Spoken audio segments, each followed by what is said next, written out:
السلام علیکم ورحمۃ اللہ۔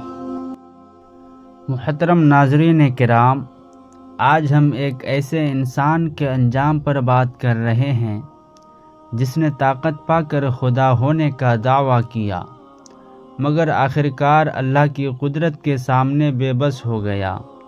یہ واقعہ ہے فرعون کا، جو غرور، ظلم اور سرکشی کی علامت بن گیا۔ فرعون کا غرور اور ظلم۔ محترم سامعین کرام، فرعون نے اقتدار ملتے ہی لوگوں کو غلام بنایا، کمزوروں پر ظلم کیا اور اپنے آپ کو سب سے بڑا سمجھنے لگا۔ وہ یہ بھول گیا کہ طاقت اللہ کی امانت ہوتی ہے، ملکیت نہیں۔ اسی غرور نے اسے اس حد تک پہنچا دیا کہ وہ حق کو ماننے کے لیے تیار ہی نہ ہوا، چاہے کتنی ہی نشانیاں اس کے سامنے آتی رہے۔ حضرت موسیٰ کی دعوت۔ اللہ نے حضرت موسیٰ علیہ السلام کو فرعون کے پاس بھیجا تاکہ اسے سمجھایا جائے، خبردار کیا جائے اور ظلم سے روکا جائے، مگر فرعون نے ہر بات کو جادو کہہ کر ٹال دیا، کیونکہ جب دل میں غرور آ جائے تو آنکھوں پر پردہ پڑ جاتا ہے۔ جب سمندر کے کنارے فیصلہ ہوا، محترم ناظرین کرام، اب ذرا اس منظر کو دل میں اتاریے۔ ایک طرف نیلا سمندر موجیں مار رہا ہے اور پیچھے سے فرعون کا بھاری بھرکم لشکر ہتھیاروں کی جھنکار اور قدموں کی دھمک کے ساتھ گرد و غبار اٹھاتا ہوا تیزی سے قریب آ رہا ہے۔ آگے جانے کا کوئی راستہ نہیں، پیچھے موت نظر آ رہی ہے۔ قوم گھبرا گئی، دل کانپنے لگے۔ ایسے میں حضرت موسیٰ علیہ السلام نے گھبراہٹ میں نہیں، یقین کے ساتھ قدم اٹھایا۔ اللہ کے حکم سے انہوں نے اپنا عصا زمین پر مارا۔ میرے بھائیوں، یہ کوئی عام لاٹھی نہیں، یہ اللہ کے حکم کا ذریعہ تھا۔ جیسے ہی عصا پڑا، سمندر دو حصوں میں بٹ گیا۔ پانی دیواروں کی طرح کھڑا ہو گیا اور بیچ میں خشک راستہ بن گیا۔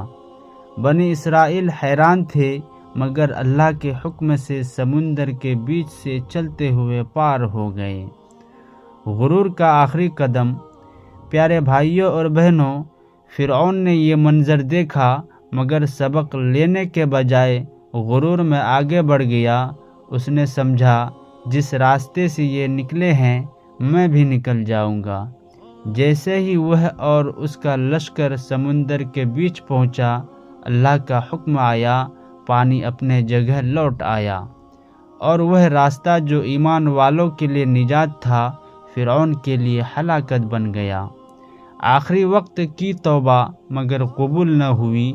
ڈوبتے وقت فرعون نے ایمان کا اظہار کیا، مگر یہ ایمان ڈر کا ایمان تھا، یہ ایمان مجبوری کا ایمان تھا۔ یاد رکھیے، جو ایمان زندگی بھر نہ لایا جائے وہ موت کے وقت قبول نہیں ہوتا۔ عبرت کا پیغام۔ محترم اہل ایمان، فرعون کا جسم آج بھی دنیا کے لیے نشانی ہے، تاکہ ہر طاقتور انسان جان لے، ظلم ہمیشہ ڈوبتا ہے، غرور ہمیشہ رسوا ہوتا ہے، اور حق آخرکار غالب آتا ہے۔ پیارے بھائیوں، فرعون ختم ہو گیا، مگر اس کا انجام آج بھی ہمیں پکار پکار کر کہتا ہے۔ اللہ کے سامنے جھکنے میں ہی عزت ہے اور اکڑنے میں صرف ہلاکت ہے۔ اے اللہ، ہمیں فرعون جیسے غرور سے بچا لے، ہمیں طاقت ملے تو عاجزی عطا فرما، ہم سے کوئی کمزور ہو تو اس پر رحم کرنے والا بنا دے۔ اے اللہ، ہمیں حق دیکھنے، ماننے اور اس پر چلنے کی توفیق دے، ہمیں اس انجام سے بچا لے جس میں فرعون گرفتار ہوا۔ اے اللہ، ہمارے دلوں کو اپنی یاد سے زندہ رکھ اور ہمیں ان لوگوں میں شامل فرما جو تیرے سامنے جھکتے ہیں، نہ کہ ان میں جو اکڑ کر ڈوب جاتے ہیں۔ آمین یا رب العالمین۔